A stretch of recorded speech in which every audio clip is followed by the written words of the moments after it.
welcome to episode 22 of Rant, and I'm joined by Stein Jr. Alan teaches organizations how to utilize the same strategies in business that elite athletes use to perform at a world-class level. Alan also has a book entitled Raise Your Game, about to be released in a few days' time, and that also looks at topics such as leadership, performance, and success within businesses and elite athletes. So with the intro done and dusted, how are you, Alan? I'm fantastic, Richie. It's great to connect with you. Well, thanks a million for coming on the show. So the first thing I want to talk about is, before we get into the book and your main body of work, and as in what you currently do, I'd like to know the story behind what we see now. So in other words, what made you initially get into basketball coaching in the first place? Basketball was my first identifiable passion. I vividly remember falling in love with the game at like 5 or 6 years old. And it's been a main pillar of my life ever since. And, I'm 43 years old. So it's been a big part of my life for over 3 decades. And I played lots of different sports, and I did lots of different activities as a kid. Everything from skateboarding and BMX biking to martial arts, to your traditional sports of soccer and so forth. But I just always kept coming back to basketball. And I was a pretty decent high school player, was able to play at the college level at a small school down in North Carolina. And then it was clear that I was not going to be able to play post-college, but I knew that I wanted to stay heavily involved in the game. And, as a player in high school and college, I started to develop a very strong affinity for the performance side, for the strength and conditioning side. I was always looking for ways to get faster and to jump higher. So I decided to become a basketball performance coach when I graduated, which would marry my old love of basketball with my new love of performance training and strength and conditioning. And I did that for almost 20 years. And then a couple of years ago, I decided to make another pivot in my life and take all of the lessons that I had learned from the best players and coaches in the world and kind of turn my sights on the corporate world. And I now teach businesses how to use those same mindsets and rituals and routines and disciplines that athletes use. But even in the corporate world, I'm still very close to the game of basketball, and I'm tied directly to it because, that's the lens at which I share everything I do.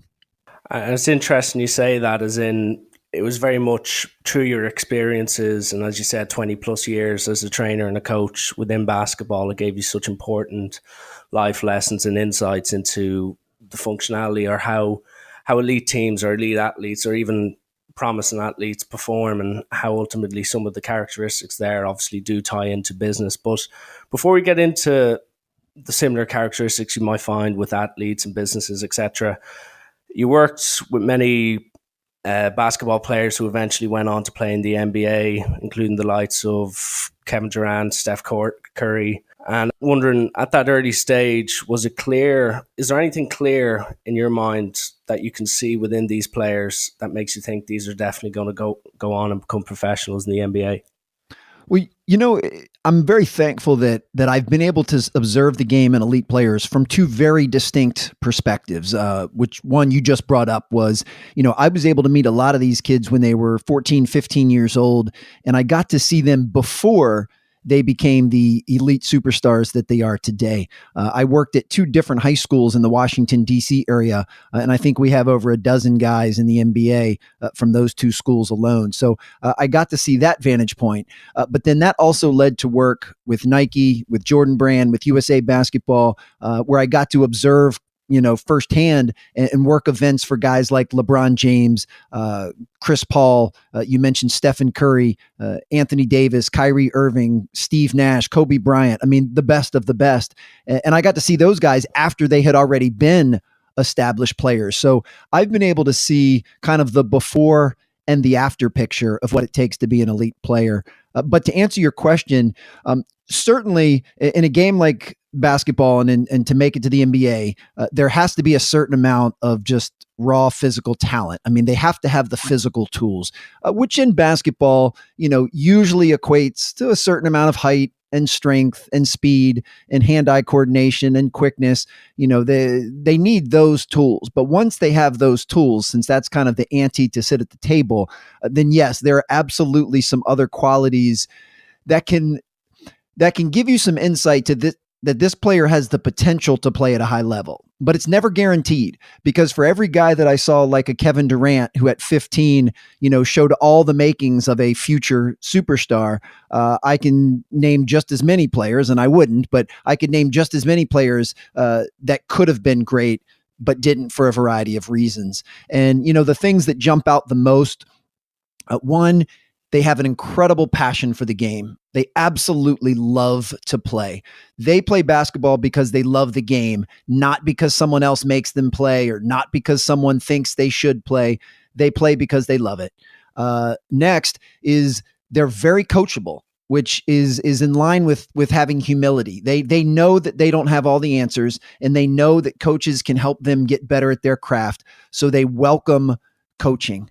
Another is they have a relentless work ethic. Like they enjoy the process of working hard, and they like putting in the reps during the unseen hours. And then the last one is they really respect and understand the process. They knew at an early age that you don't get to become a great basketball player overnight, that it takes years and years of putting in work, again, during the unseen hours, to really hone your craft and become a good player. And when I see someone that has the physical talent, and I know that they have, the character and integrity to support success, and then they show some of those other qualities, then yeah, the sky's the limit for them. It is important that you say a lot of the unseen work, and it's at professional level, whatever sport you're playing, the supporters, the fans, they only get to see pretty much the finished product, or the kind of the sums of all the hard work they've done in training or on their own time. And just to give it a bit of context, and I know you've told the story quite a lot, but just a lot of the Irish listeners wouldn't be aware of it. There was a certain story that grabbed me with regards to Kobe Bryant, and when you were working at one of the Nike camps. And I'd just like to let you tell that story, just for all the listeners who aren't aware of it, with regards to what he does beyond the camera and away from the limelight with regards to his training. Absolutely. Hey, anything I can do for my Irish listeners, I'd love to do it. Well, back in 2007, I mean, I can't believe it's been over a decade now, but back in 2007, Nike flew me out to Los Angeles to work the first ever Kobe Bryant Skills Academy. And it's important, for your listeners, I don't know how closely they follow the game of basketball, but they need to know that in 2007, Kobe was the best player in the game. Michael Jordan, who everybody's heard of, and he had already retired a couple times at that point. And LeBron James, in all of his greatness, was still climbing that mountain. I mean, Kobe was that dude. And, as I already told you guys, I've spent my entire life in a basketball bubble. So I had always heard this urban legend of how insanely intense Kobe's individual workouts were. Well, now that I was on camp staff, I figured this was my chance and this was my shot. So at my earliest opportunity, I went right up to Kobe and asked if I could watch one of his workouts. And he was incredibly gracious and smiled and said, "Sure, man, I'm going tomorrow at 4." And I got a little bit confused because kind of the nerd that I am, I had just got done looking through the camp schedule, and it said that the first workout with the kids was the next day at 3:30. And Kobe noticed that confused look on my face and quickly clarified that with a wink and another smile and said, "Yeah, that's 4 a.m." Well, as your listeners can appreciate, there's not a legitimate excuse in the world on why you can't be somewhere at 4 a.m, especially not an excuse that a guy like Kobe Bryant's going to accept. So I pretty much committed myself to being there. And, I figured if I was going to be there anyway, I might as well try and impress Kobe. I might as well try and leave my mark and show him how serious of a trainer I was. So I came up with a plan to beat him to the gym. So I set my alarm for 3 a.m. And the alarm goes off. I jump up. I quickly get dressed. I hop in a taxi and I head to the gym. And I step out of the taxi. It's probably 3:30 in the morning. So of course it's pitch black outside. And yet from the parking lot, I can see that the gym light is already on. And I can even faintly hear a ball bouncing and sneakers squeaking. I walk in the side door of the gym and Kobe's already in a full sweat. He was going through an intense warm-up before his scheduled workout started with his trainer at 4. Now, out of professional courtesy, and I was so thankful just to be there, I didn't say anything to him, and I didn't say anything to his trainer. I didn't want to be intrusive. I just sat down to watch, and I was actually shocked. I was shocked because for the first 45 minutes, I watched the best player in the world do the most basic footwork and offensive moves. Kobe was doing stuff that I had routinely done with middle school age players. Now, of course, this is Kobe Bryant, so don't get it twisted. He was doing everything at an unparalleled level of effort and with unparalleled focus. And he had surgical precision with everything that he did. But the actual stuff he was doing was very basic. Now, the whole workout lasted a few hours. And again, when it was over, I didn't say anything to him. I didn't say anything to his trainer. I just quietly left. But man, my curiosity just kept eating away at me. So later that day at camp, I went up to him and I said, Kobe, I don't understand. You're the best player in the world. Why are you doing such basic drills? And again, he was so gracious and flashed that $1 million smile and said, well, why do you think I'm the best player in the world? Because I never get bored with the basics. And that was a really pivotal moment in my life. I mean, that was a life changer for me because it made me realize that just because something is basic, it doesn't mean that it's easy. A lot of people think those are synonyms and interchangeable, but they're not. Just because something's basic, it doesn't mean that it's easy. If it was easy, everyone else would be doing it.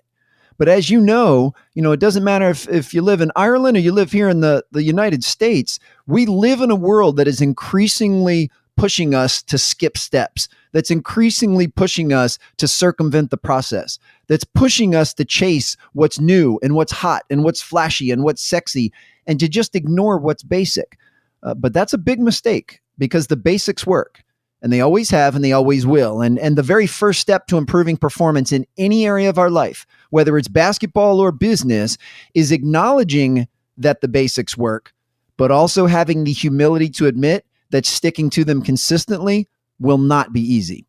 Yeah, no, it is a fascinating thing to hear. And as you rightfully said, Kobe in those mid to late 2000s was the best. He's what LeBron James more or less is so now. And like I even remember one year at the Ryder Cup when Ireland hosted it, I remember seeing Tiger Woods on the practice green and he more or less was doing the exact same thing. He took over, I'd say 50 or 60 putts about 4 feet from the hole. And a lot of people were just in awe of him just doing the most basic thing probably in golf, which is a 4-foot putt, but he did it over and over and over again. And one of his signatures throughout was his success was his ability to just hold those easy putts that every other pro would miss maybe one time out of 50, but Tiger would never do it. So as you rightfully said, you just can't, and as Kobe put it, you can't get bored of the basics if you want to be the best. And I think that's a testament to it. Yeah. Well, what I find interesting here in the States, American football, this happens all of the time. In fact, I just saw a press conference the other day. Inevitably in the NFL, if a team loses, say 2 or 3 games in a row, and they do their post-game press conference. I literally heard this the other day. The coach comes on and says something to the effect of, well, when we get back to practice on Monday, we're going to get back to the basics, which in football is, blocking and tackling and so forth. But he said, we're going to get back to the basics. And, I'm certainly not pretending I know more than an NFL coach. Those guys are absolute geniuses. But I do find that a little bit comical that someone's answer to the problem is to get back to the basics, which makes me think, well, you should never leave them in the first place. If your answer is to do the basics, then don't leave them. Make that a staple of what you do every single day. And the best players and the best coaches and the best teams that I've been around, they do those things every day. I was the performance coach at DeMatha Catholic High School in Washington, D.C., who's had, the 2017 number 1 pick in the NBA draft, Markelle Fultz, is a DeMatha grad. Victor Oladipo, who was the 6th man of the year and an NBA All-Star, was a DeMatha grad. And every single practice at DeMatha has some form of the fundamentals or some form of the basics. And the neat part is, if you're willing to do them consistently, then you don't have to do them for hours on end.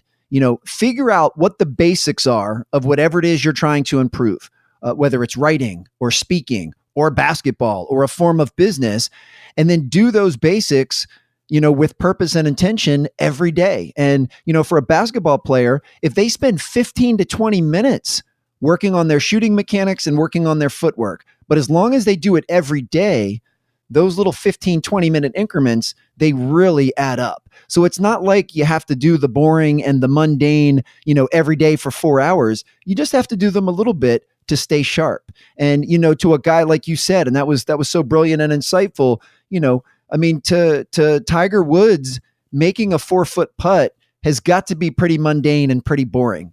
But he's learned how to appreciate that doing that every day or every time he hits the course is going to lay the foundation for him to be able to hit, more extraordinary putts later on. Yeah, well, it's a superb point, especially as you rightfully said, every single week when you look at a recap on NFL, as you said, coaches do tend to always go back to, oh yeah, we need to work on the basics, when obviously they try to maybe do too much too soon, and ultimately that's affected their performance. So it is interesting that you do bring up that kind of habit, so to say, that you have to keep with the basics. So that kind of leads me on to my next point, and you briefly brought it up at the start. And what made you think that the behaviors and standards and even the habits that you've seen or exist within a professional sports team or an athlete would directly cross over into the business world, in which you could help both sides and learn from both sides? Well, I actually started to experience it myself, because even as a basketball performance coach, I've been an entrepreneur and a small business owner since I graduated high school, because I never worked for a professional team. Everything I basically owned my own training company for 20 years, and I would train athletes. And then when I would do work with Nike and Jordan Brand, I was basically just a subcontractor of them. So I've always had to, kind of survive on my own as an entrepreneur. And I was finding that all of these principles that I was learning on the court were applying to my life outside of that. All of the things that we've just talked about. I mean, building and growing a successful business relies on the basics. I mean, when you look at the most basic components, you have to make sure that you're adding value and that you're solving a problem that needs to be solved, and that you have outstanding service and you have a tremendous relationship with your clients and customers. And, all of those things are incredibly basic, but they were the backbone of me building my own business. And, then as I continued to grow and to expand and grow my network, I started to befriend and have mentors that weren't in the sports world. They were in the business world. I've always believed in learning from people outside of my direct industry. So when I was in basketball, yes, I absolutely studied basketball players and basketball coaches, but I was also studying people in the military, and studying people in business, and studying people in the arts, actors and musicians, and studying anything I could on performance, and started to realize that, man, this stuff is all the same.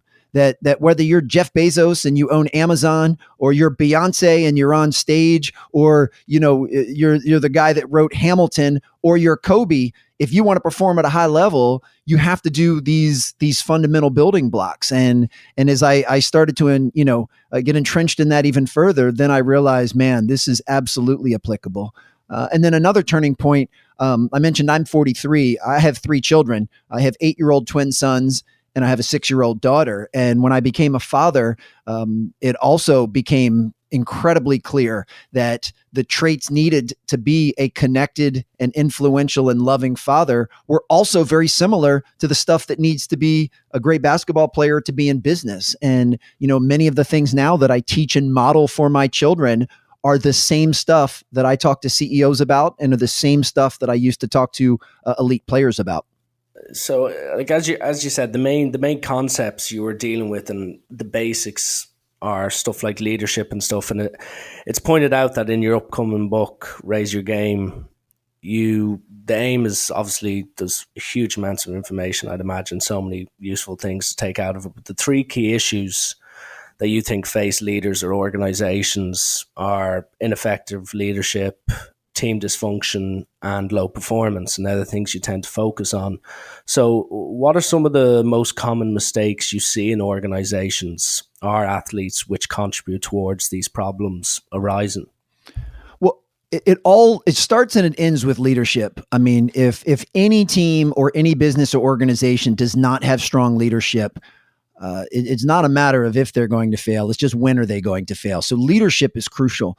And I've noticed that in good organizations, they have really solid leadership at the top. If we're talking about a business, the executive team or the founder or the CEO, that's a given that they're strong leaders. But for the really exceptional, organizations, they have tremendous leadership throughout because they promote and they want and they encourage everyone in the organization to view themselves as a leader and to hold themselves to the same accountability as if they were the leader. And they really promote that. They want autonomy. They want people that make good decisions. They want people that are great teammates. So the old school management style of kind of top down where, I'm the CEO, I'm the top of the org chart, I'm in charge, you work for me, you do what I say, or you're not here.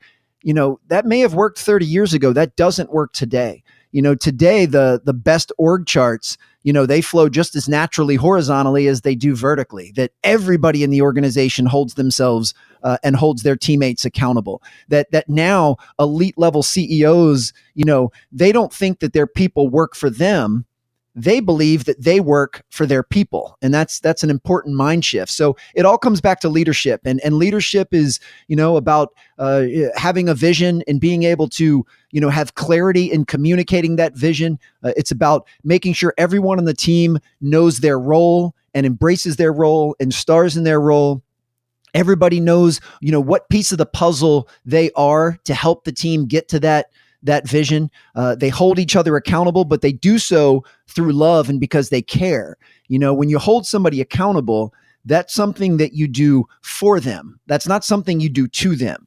That when you hold someone accountable to be their very best and to live up to high standards, that's a way of showing them that you care about them. And that is absolutely a component that starts with leadership and then bleeds to the rest of the team. So the strongest leaders are incredibly confident, but they also have the humility and the compassion and the self-awareness to realize that their organization is bigger than just them, and that it's important that they get everybody involved. Everyone feels like they have a voice and a say, and everyone is committed to playing their role and doing their part. And that's how an organization will thrive. No, it is true with regards to making sure that it's not top heavy with regards to a company. And it actually reminds me, literally 2 days ago, with one of the books I'm reading, it's all about performance and culture. And there was basically these two guys did a study in all these new startups in Silicon Valley years ago, and they spent several years studying this, and they noticed that with all these different companies, there were different types of cultures within them. So some companies wanted to get the smartest type of people, the best of the best, while others wanted to get the most hungry, the most kind of committed bunch of workers, and the people that were less selfless than, say, the others, are less even selfish maybe. And out of all the different cultures they found, whether it was, as you said, top heavy as in the boss was the boss, everything was said by him, or at the very so-called bottom, which he called a commitment culture, which was that everyone was committed to a big picture. Everyone had a role to play. Everyone knew their role,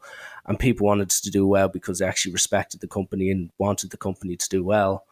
Out of all the companies and all the cultures, the commitment culture, where everyone was pulling together, not one of those companies folded within 7 years. While every other different type of culture, and there was 4 or 5 different other ones, all of them, I'm not saying every single one of them, but at least one of them failed. So it was quite interesting to know that the kind of unified and the unity within a commitment culture, where these guys are maybe not as intelligent, they don't have a glamorous CV like some other people. That was actually what made a business or an organization function better than, say, the other ones that on paper might actually have the potential to work better. So I found that quite interesting. Well, what you just said is, it's so accurate, because culture is the number one determining factor in a business's longevity and sustainable results. And every business and every team has a culture.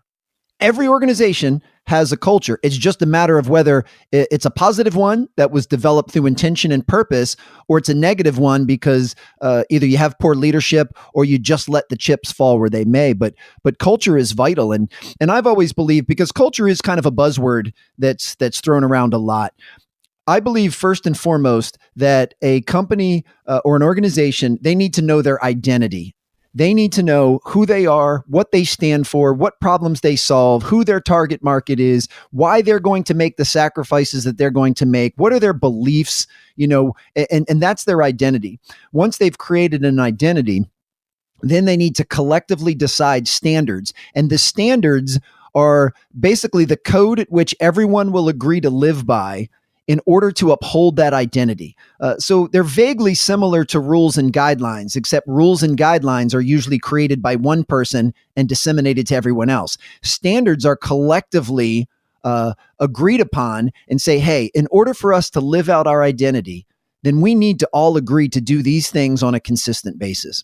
And then once you have your standards, the next big piece of the puzzle is getting everyone to hold each other accountable. That starts with yourself. First, you have to hold yourself accountable to those standards, and then you need to hold everyone else accountable to those standards. And as I said earlier, it's not just vertically. It's not just, I'm the manager, you report to me, I hold you accountable. You have to have accountability going horizontal, which means teammates hold each other accountable, which means even though I'm the manager and you're my direct report, you still hold me accountable to doing what I'm supposed to do. And when you take the accountability, the level and degree at which a company or an organization holds each other accountable to the standards that they've set to uphold their identity, that's what their culture is. Culture is not what you talk about. Culture is not what you have, in your brochure on your website or on a big gold sign by the front desk. Culture is what you do every day. It's your beliefs, but it's also your behaviors. It's the experience that you create for the people in your organization, your colleagues and your coworkers, but it's also the experience that you create for your customers and your clients. And that's what culture is. And I found that culture is best personified when the leadership, in air quotes, is not there. Think of a basketball team. If the head coach wasn't there, how would the team behave? How would the team practice? Would they still practice with great focus and great effort? How would they behave in the locker room? That's what will tell a company or an organization or a team's true culture, is how they would behave when the quote unquote head coach is not there. And then one other thing that I love that you brought up was, there are different types of intelligence out there. And, IQ is the one that most people, I guess, relate to or think of when they think of intelligence. And that's kind of academic smarts. That's book smarts. In many cases, especially professionally in the business world, that's going to be your technical knowledge of understanding what you're doing. But then on the other side, you have EQ, which is emotional intelligence. And I'm a believer that emotional intelligence is actually the most important. For me, I'm not a dummy, but I'm not a high academic guy. I don't rate off the charts on my SAT scores or if I took an IQ test. But I have a pretty high emotional IQ. I have high self-awareness. I have empathy. I understand compassion. I know how to read people. I'm a fairly decent active listener. And to me, those skills are absolutely the most important, because it's much easier to teach technical skills. I can teach you how, to screw this thing on the assembly line, or I can teach you how to do this spreadsheet, or I can teach, but it's much harder to teach someone how to improve their emotional intelligence. And I actually think it's a shame, because those are often called soft skills. And I hate that name because, one, those skills, when you say the word soft, that usually connotates, at least in my mind, kind of a weakness. That like having and showing emotion and being in touch with your feelings is a weakness, especially for males. And that is so not true. That is absolutely absurd. That emotional intelligence is anything but weak. The strongest people I've ever met have a very, very high EQ. And the other reason I don't like the word soft is I think it kind of implies easy, which once again is incorrect. Those soft skills are incredibly hard to develop and to sharpen and to heighten. So if I was starting a company tomorrow, this would be my preference. I would put a much higher value on people with emotional intelligence than the technical knowledge or the IQ, because I know that that's something that could be taught. And I believe that we would have a much stronger culture if we recruited people that had that high EQ. So, and I'm starting to see a huge shift in business where people are valuing that, and they want people with high emotional intelligence because they make for better leaders, they make for better teammates, and once they learn the technical skills, then they're going to be superstars. It's fascinating that you bring that up, and that EQ is obviously it's becoming more and more important. And as you were saying, like stuff like active listening or even the soft skills, as you were saying, it's really valuable stuff to know. And it's perhaps was something 10 years ago that was overlooked, as you rightfully said, and even by that study in that book, that over the space of 7 years at the start, most of the companies were doing the big CVs, the people who looked more impressive, rather than the people who, as you pointed out, might actually have the skills and the leadership qualities that will actually sustain the business and get the success out of it. So, as I mentioned the words like sustainability nearly, or sustain, you were saying there about the identity of these companies or even a sports team, and some people like to call it the big picture, the goal, whatever you want to call it. And I heard you saying why and what and how, and like an example would be, why do you want to be successful? Say a boss asks his employee that question, or maybe someone asks someone in the business saying, what will it take to be successful? And there's these whys and these whats. So if possible, I'd like to ask you, what do you think is the most important question to ask when trying to reach your potential as a organization or a business, if that makes sense? So like, why do you want to be successful, or how do you want to be successful, or what or when will be successful? What do you think, in your opinion, is the most important question to ask?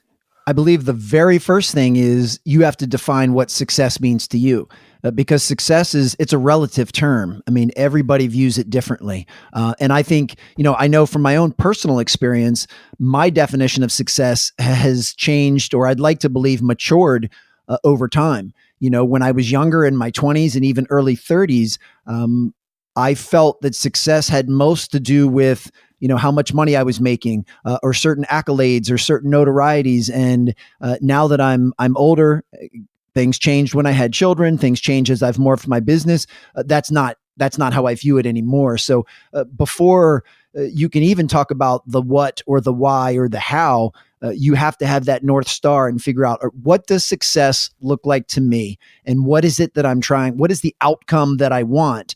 And then from there, then you start to work backwards and you figure out, okay, well, why do I want this outcome? Why do I want this definition of success? How am I going to get there? What is the process that's going to be required? What sacrifices am I going to need to make in order to get there? What do I need to learn to get there? Who do I need to be around and associate with in order to get there?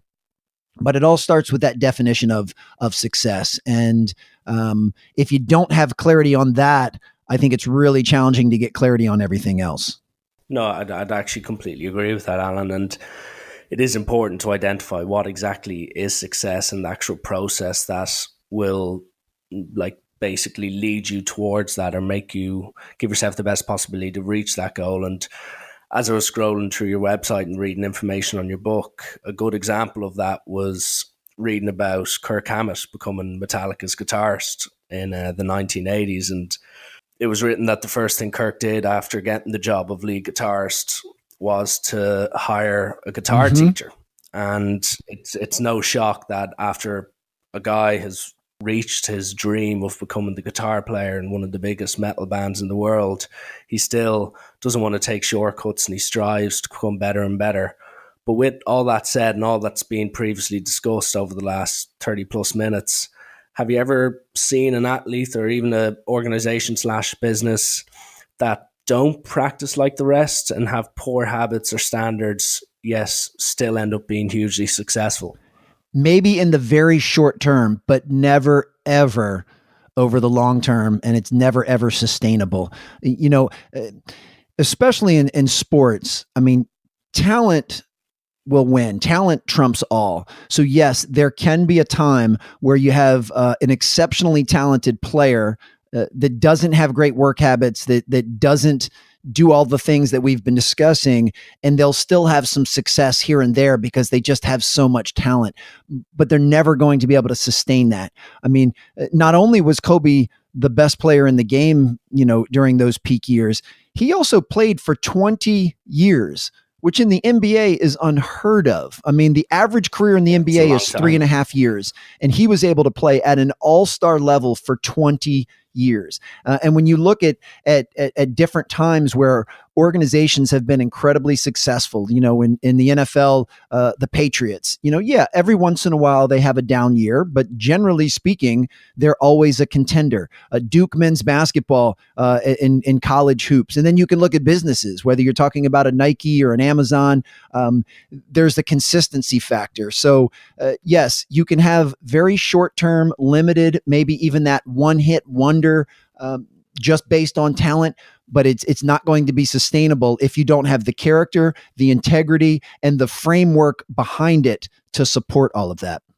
Well, yeah, as that reverts back to long-term success is all about the process and consistency within that. And if I'm to own up to one thing, it just as a human or even as a coach, my consistency could be a lot better in how I act or how I even handle people. So on that topic, I'd like to ask, is there anything that you've covered in your book or anything you've publicly talked about in detail that you yourself wish could implement a bit better in your own life, but just haven't been able to yet for whatever reason? Well, there's so many areas of my life that I will always continue to heighten, to raise the level of, to tighten the screws and refocus the lens. And that's what being in the process is.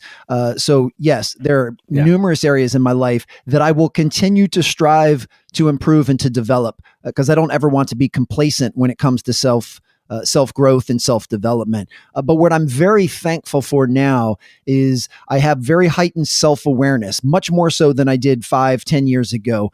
So now I'm aware of the areas that are my blind spots. I'm aware of the things that I need to continue to improve. And that awareness is vital, because without the awareness, obviously you don't know what you don't know, but there are certain things. A perfect example would be the ability to actively listen.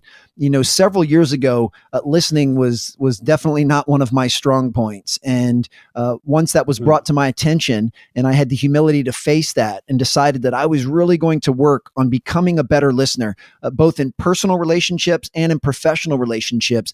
And I've put a lot of effort and self-work into that. And I'm very proud to say that I'm a much better listener today than I was a few years ago. But I'm still not world class. I still have room to grow and still can improve as a listener. And I will do that. So I guarantee you, if you and I connect a year from today, I will be a better listener then than I am today. And that's because I have that awareness. And I know that it's something that I need to continue to work on. And, most people think Stephen Curry is the best shooter in the NBA, and I tend to be one of those people. But he still practices every single day. He's still not resting on the fact that he's the best shooter. He works at it every day to continue to get better. And I'm sure that if you asked him and had him on your show, he would tell you, hey, tomorrow I'm going to try to be a better shooter than I am today. Next year, I'm going to be a better shooter than I am today. So I think for any leader or any person looking to raise performance, you need to have the awareness of the things that need improving, and then you need to be committed to doing those. But at present, all you can do is the best you can with what you have where you are. Another perfect example, I'm a professional speaker by trade. So I film almost all of my talks because I like to go back as a student of the game and watch my talks on film so that I can figure out where, I can improve. And when I watch talks that I gave a year ago, I'm like, man, I can do so much better than that. And I can now. Yeah. But that was the best I was capable of at that time. So I don't beat myself up over it. I don't cringe when I'm watching it and go, man, that was awful. At the time, a year ago, that was the best I was capable of doing. And if I give a talk for a company tomorrow, I will do the best that I'm capable of doing tomorrow. But once again, if you and I were to meet for a drink a year from now, I hope that I could look back on the talk that I would give tomorrow and feel the same way. Go, man, that wasn't that good, because that will mean I will have improved. And that's ultimately the goal. So as long as we're continuing to level up and we stay focused on these areas where we need to grow and improve, To me, that's not only the source of improved performance and achievement, but that's also the source of happiness and fulfillment. Yeah, well said, well put. Because it's really important to have that awareness, whether it's of yourself or others around you, and that comes back to emotional intelligence. And often, especially with males, that's sometimes viewed as a bit of vulnerability. But I think, as you rightfully said, if you want to be the top of your sport or top businessman or just be successful in life, you need to be able to recognize that and realize that not everything you do is perfect, and everything you do can always be that bit better. So it was interesting for you to say that, you did a lot of public speaking,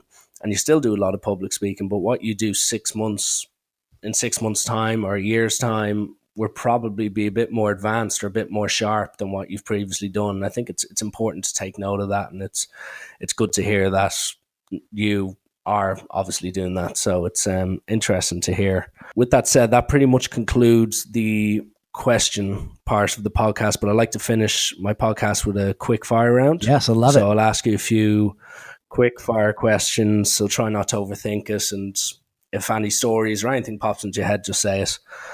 So question one will be, what is the strangest thing you've seen during an NBA game?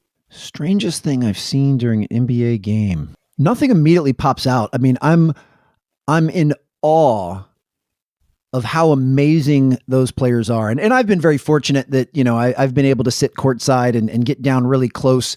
And I don't know that you have a huge appreciation for how big, strong, fast, coordinated, explosive, and amazing these guys are when you watch them on TV. Because when you watch them on TV, you just don't get a sense for that, because everyone on the court is big, strong, fast. I mean, I remember the first time I saw Manu Ginobili, who played for the Spurs. I saw him in person, and I mean, he dwarfed me. I'm 6'2", 190 pounds. Like, I'm a fairly decent sized guy, and he's probably 6'5", 215. And he dwarfed me. And I know when I watched him on TV, he just kind of looked like a normal sized guy, because in the NBA, 6'5", 215 is fairly normal. And when you get up close to these guys, it's you almost stand in awe. So I know that that's not really the answer to what you asked, because that's not very strange, but that's the best I got for you. No, it'll do, because what you see on TV is sometimes not what you get in real life. Question number two, what was the biggest challenge you found while writing your book? Well, I was very fortunate that I chose to hire a co-author. So I had a teammate that provided kind of the structure and the format of the book. He was kind of the organization behind it, and then I was the content guy. So I provided all of the stories and all of the lessons, and he was the one that kind of organized it in a nice flow. And that, boy, he was the consummate teammate, and he made the process incredibly enjoyable, because I like the content part.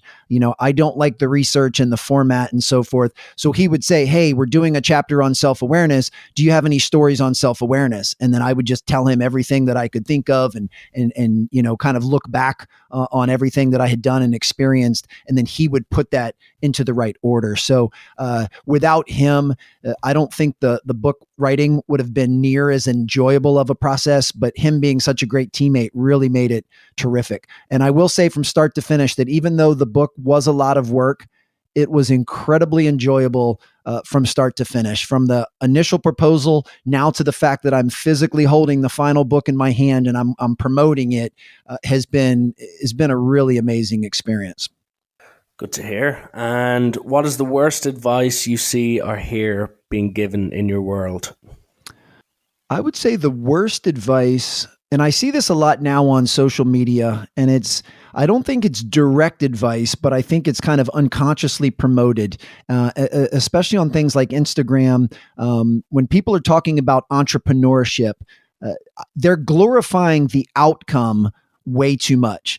I see people on social media, and they're taking selfie videos of themselves in their mansions, and they've got their Lamborghinis and their poolside, and there's beautiful women next to them, and they're kind of showing all of the rewards of entrepreneurship, and that's very misleading, because they're not showing. First of all, I actually believe that a good portion of the people doing that are completely fronting, and they're like, they haven't achieved any of that. Those are rented cars, those are rented mansions, and they're just trying to get you to buy into this dream so that you give them your money and they can eventually have those things for real.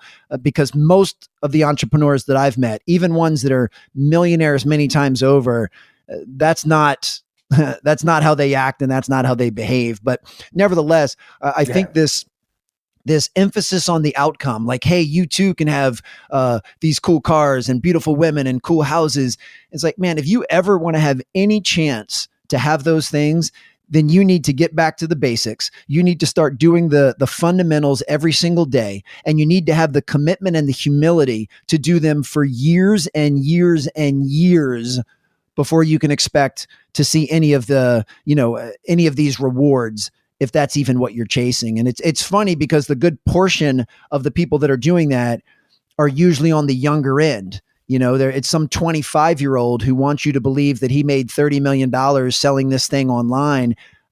I don't know if it's true or not, but if it is, that may end up being kind of that one-hit wonder that we talked about before, not the tried and true. I mean, Amazon is a Goliath right now, one of the most valuable businesses and biggest businesses in the world.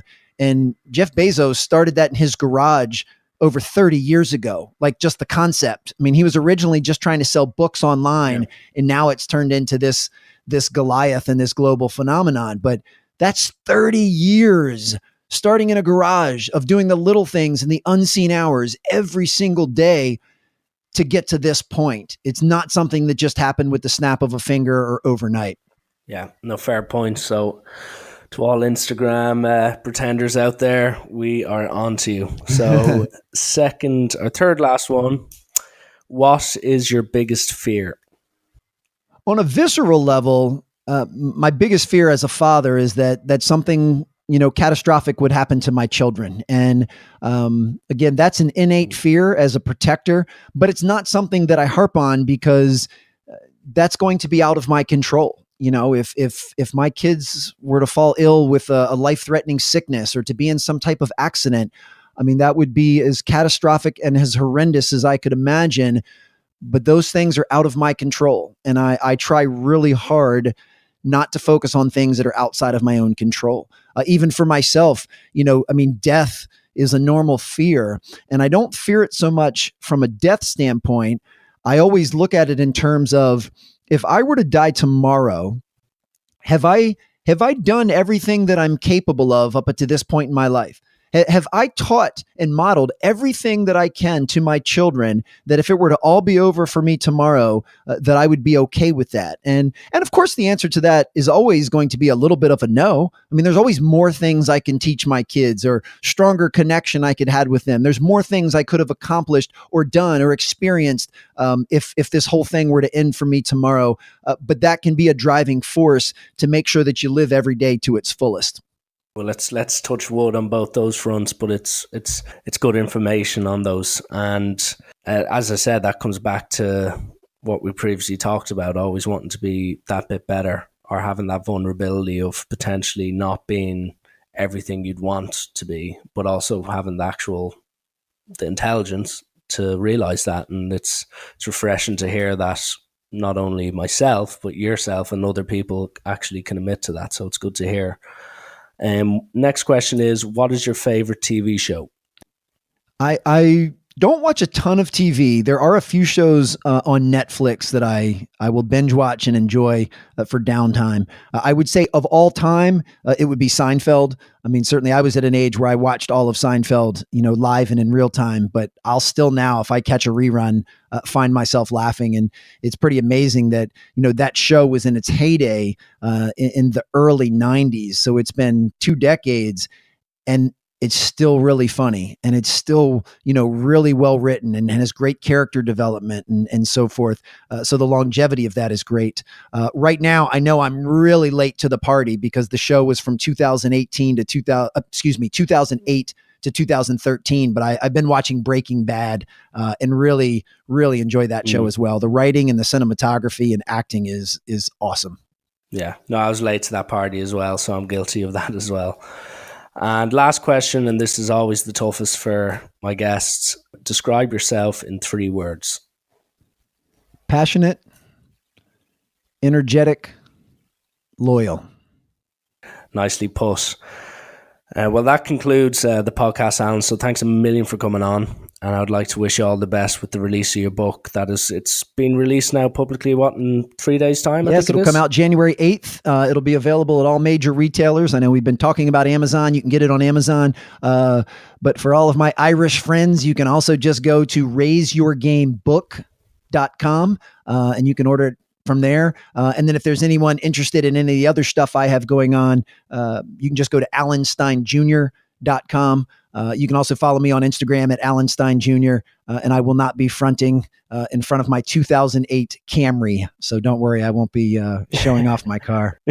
Well, I'll make sure to leave a link for all of that attached. So anyone interested in buying the book or, as you said, learning about your work, will be able to give it a look. And I'd encourage anyone who enjoys this podcast, give it a look, because there's a lot of information I've got out of that. And I'm sure in your book that will definitely be useful going forward. So, Alan, last time I'll say it, but thank you so much for chatting today, and I wish you all the best with the book and your future endeavors. Likewise, I appreciate you, Rishi. Thanks.